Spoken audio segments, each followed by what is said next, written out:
Nikolai est-il à l'origine du bracelet? Grâce aux nouvelles preuves que vous m'avez fournies, son retour est quasiment assuré.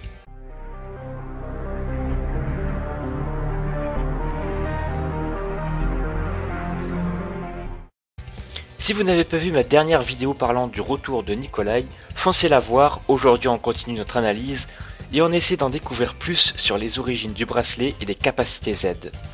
Dans ma vidéo précédente, j'avais émis l'hypothèse que Nikolai en était le créateur, mais à l'heure actuelle, je suis quasiment sûr que Nikolai est bel et bien derrière tout ça. Restez bien jusqu'à la fin de la vidéo, je vous promets que vous n'allez pas être déçus. En cherchant plus d'infos sur Nikolai, j'ai appris qu'à Kalos, une personne parle de lui. Il y a quelques années en arrière, une personne très étrange nommée Nikolai lui aurait raconté que l'alignement des pierres de Cromlech fournissent de l'énergie. Très intéressant.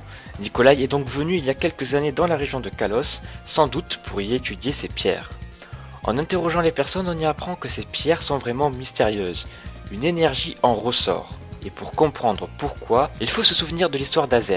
Après qu'il ait utilisé cette arme pour mettre fin à la guerre, il y a eu de nombreux morts. L'arme suprême a carrément changé les Pokémon en pierres, et ces pierres sont celles de Cromlech.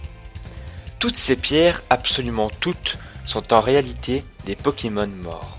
La mystérieuse énergie qui en émerge est sûrement celle des défunts Pokémon.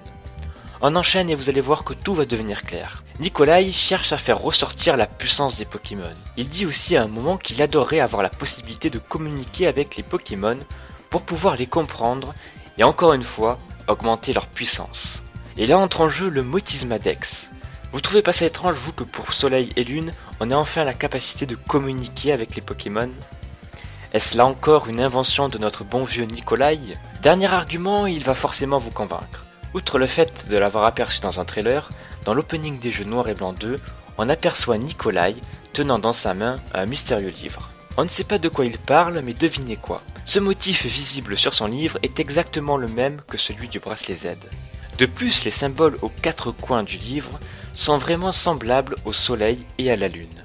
Le doute n'est plus permis, c'est rare que je prenne parti d'une théorie, mais là pour le coup les arguments sont ultra crédibles. Ces mystérieux cristaux Z ne viennent-ils pas des pierres de Cromlech? Ces pierres étaient à la base des Pokémon, et sur celles-ci il y avait sans doute des cristaux Z avec un type correspondant aux Pokémon morts. Je m'explique, un Blizzardroid a été tué à cause de l'arme suprême. Il se transforme en pierre et comme Blizzardroid est de type glace, on peut y retrouver des cristaux glace sur la pierre.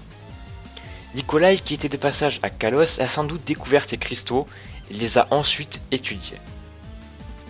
Une personne qui fait référence à Nikolai dans Kalos, un mystérieux personnage ressemblant à lui dans un trailer, le Motismadex qui fait son apparition, des Pokémon avec de toutes nouvelles capacités augmentant leur potentiel, le motif du bracelet Z qui ressemble à celui du livre de Nikolai. Ça fait beaucoup trop de coïncidences. Nikolai sera donc forcément de retour pour ses nouveaux opus et nous permettra grâce à sa toute nouvelle technologie de rendre nos Pokémon encore plus puissants. C'est tout pour moi, n'hésitez pas à me rejoindre sur Facebook et sur Twitter. J'en profite pour remercier Egg Design qui m'a créé cette toute nouvelle intro. Son mail et son site internet seront dans la description, n'hésitez pas à y faire un tour, ça vaut vraiment le coup. On se retrouve très vite pour de nouvelles théories. Salut!